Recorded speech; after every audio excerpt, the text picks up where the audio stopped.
In the early 1990s, an expedition team came out onto the plateau of Amsterdam Island and saw something that should not have been there. A massive herd of cattle. Thousands of animals were grazing on an island in the middle of the ocean, hundreds of miles from the nearest inhabited land. But how did they get here? And why were the cattle eventually wiped out completely? Subscribe to the channel, it is going to be interesting.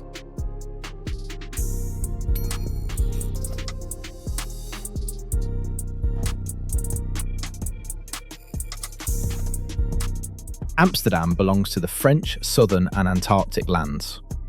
The island area is about 55 square kilometres. It is the top of a volcano rising to almost 900 metres.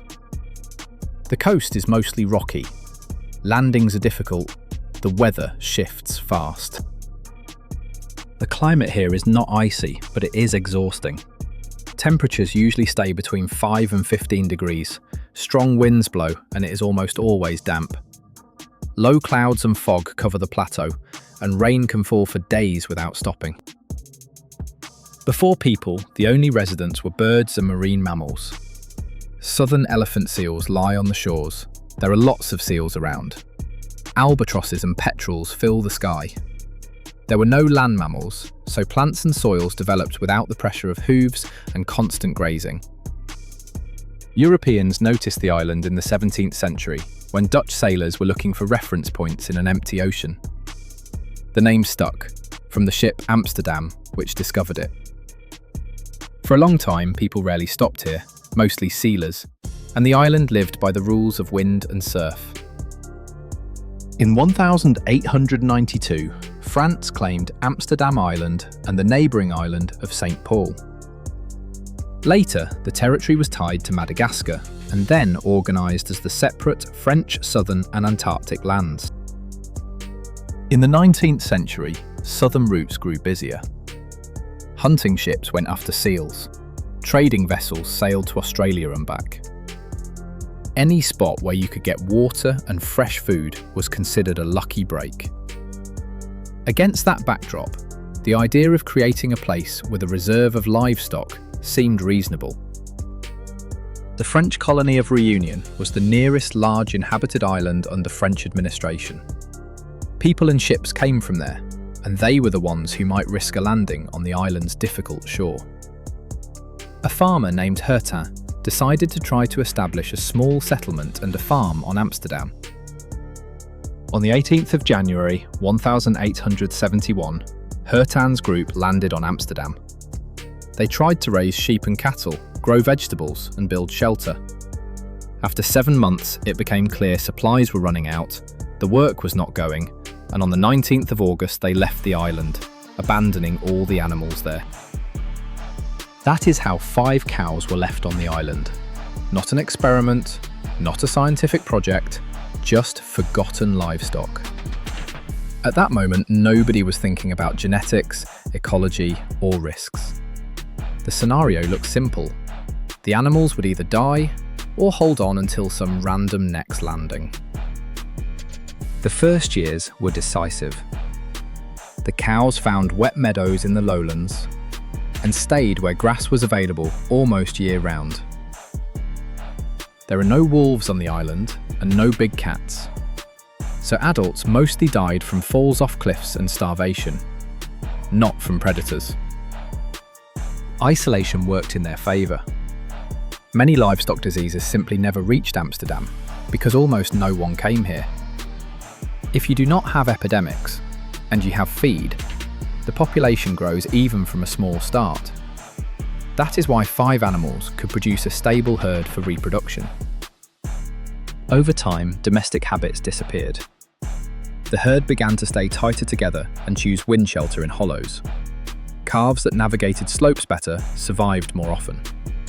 So behaviour changed, not through training, but through simple selection. In the early 20th century, sailors were already reporting that they saw not lone cows, but groups. That is an important marker. It means reproduction had been going on for decades. But there were no precise counts. The island remained a distant point with no permanent observers and no owner control. After World War II, France established itself on the island for science and weather. In 1949, a base was opened. At first it was called Hertang Camp. Later, the Martin de Vivier station appeared. Usually a few dozen people worked there, and they were the first to see the herd regularly. The station was named after the leader of the first wintering. He spent the cold months on the island, together with a few dozen colleagues. For a place like this, that is an accomplishment. Everything depends on weather and sea. Even today, about 30 people live here, and any emergency turns into isolation. With the base came the routine of record keeping. People walked routes, noted groups, tracks, grazing areas. It turned out the cattle occupied a significant part of the lowlands, and there were many of them. By estimates, by the end of the 80s, the number reached about 2,000 head. 2,000 head on an island of about 55 square kilometres is a load like on a good mainland pasture. Grass did not have time to recover on the same patches, and trampled clearings gradually appeared. The main hit landed on the soil. On a volcanic island, the fertile layer is thin. Hooves tear up the turf. Water runs along grooves, and after heavy rains, gullies appear. Where there was grass yesterday, a season later, there can be only rock and loose clay. The second problem was the small Filica trees. This is the local tree that forms the only real forest on the island. Cattle ate young shoots and broke branches. Old trees were still standing, but new growth almost did not appear, which meant the forest was slowly losing its future.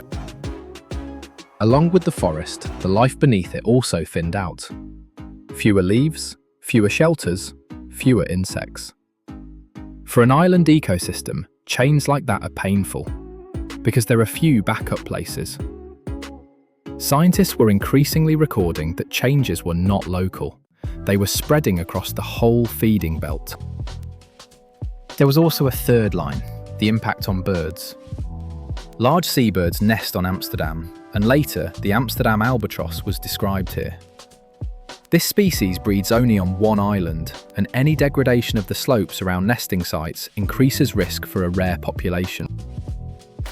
When the bird species was first described in 1983, only 5 breeding pairs were known.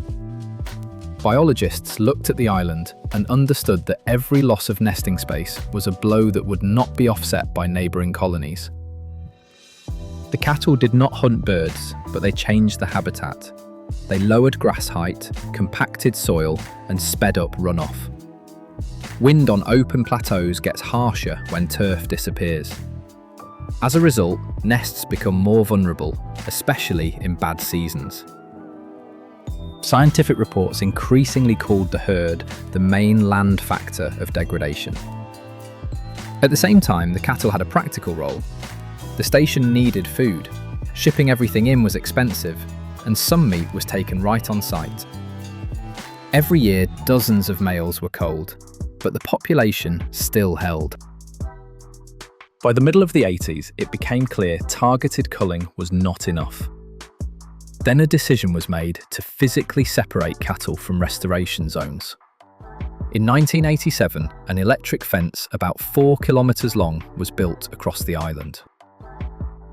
The fence split the island into the south, where they wanted vegetation to recover, and the north, where the herd was kept. After just a few seasons, the southern side showed visible regrowth of bare patches. Mosses and grasses returned, and young Filica shoots appeared. But the northern side got a crowding effect. The cattle were left on a smaller area, the pressure increased, and degradation continued. This was the key moment. It showed that without reducing numbers, the fence only moves the problem instead of solving it. So in 1988, a major reduction was carried out. South of the fence, 1,050 animals were killed. After that, the cattle were finally confined to the northern sector. After that, a long phase of control began. In the north, roughly a few hundred head remained, and the station kept taking meat, shooting about 50 males a year. Numbers went down, but ecological damage in the herd zone remained. In parallel, measurements continued. They compared plots on both sides of the fence. The share of bare soil, the speed of regrowth, the appearance of young trees. For Amsterdam Island, such contrasts are rare, and the data was clear. Where there are no cattle, recovery happens. Where there are cattle, it slows down. In the early 2000s, genetics was added to the topic. The population came from 5 cows, a rare example of the founder effect in a large animal. Scientists found signs of isolation and discussed whether a distinct line had formed. But this mattered less and less for conservation decisions. By that time, the island was suffering not only from cattle. Amsterdam had rats and feral cats that harmed birds. There were also introduced plants. But it was the cattle that destroyed soil and kept the forest from recovering. So the question came down to them. In 2007, they assessed the recovery of southern areas and got a harsh conclusion. Where there is no grazing, plants return. That means if you remove the cattle completely, the island can recover noticeably faster. After that, a course toward full elimination became official. The decision was unpopular with some people who had worked on the island in past years.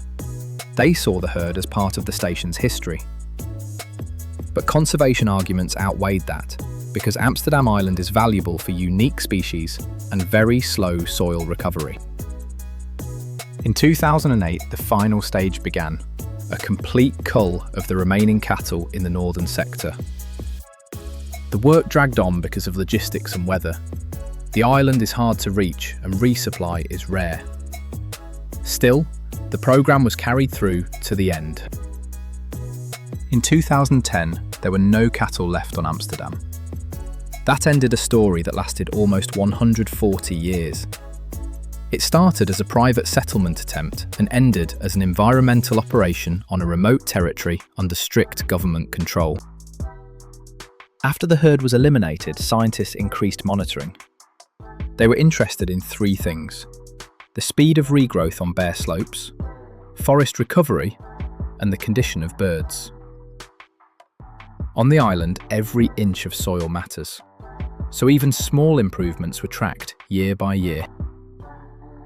The Amsterdam albatross became a symbol of vulnerability. Its nesting zone is very small, and the population has been counted continuously since the 80s. The number of breeding pairs grew from 5 at the start of monitoring to a couple dozen and more by the 2000s, and this was linked to habitat protection. At the same time, recovery is never instant. Where soil was washed away, grass will not come back in one season. First mosses take hold, then grasses, and only later do complex communities return. Scientists wrote plainly that some damage would be visible for decades. This story has another layer too: climate observations. Instruments on the island track air composition and wind in southern latitudes. There are few points like this, so the island matters to global science. That is another reason people try to protect its condition. In 2025, this became obvious again. A major wildfire broke out on the island, and the entire station staff was evacuated by ship. Flames covered most of the territory, and infrastructure was damaged by fire and smoke. For an island like this, it is a blow that takes a long time to heal. If you look at it all together, you get a strict chain. The landing of 5 cows, population growth, soil degradation, the fence, mass reduction, and final elimination. There is no mysticism here. There is island math. Little land, slow recovery, and big hooves. Scientists who lived on the island of course were against the killing, but they could not do anything. They were stunned. First, because of the scale.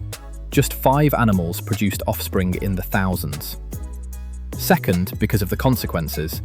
The herd changed the island more than many storms. And third, because of the decision, they had to kill all descendants, even though they were a living example of natural selection. The story of Amsterdam Island often sounds like a survival legend, but it is more accurate to read it as a warning. On islands, any invasive population grows fast, and stopping it is hard. A mistake in one season can drag on for a century and require harsh measures. Herta himself likely never imagined his attempt to settle an uninhabited island would turn into such a tragedy.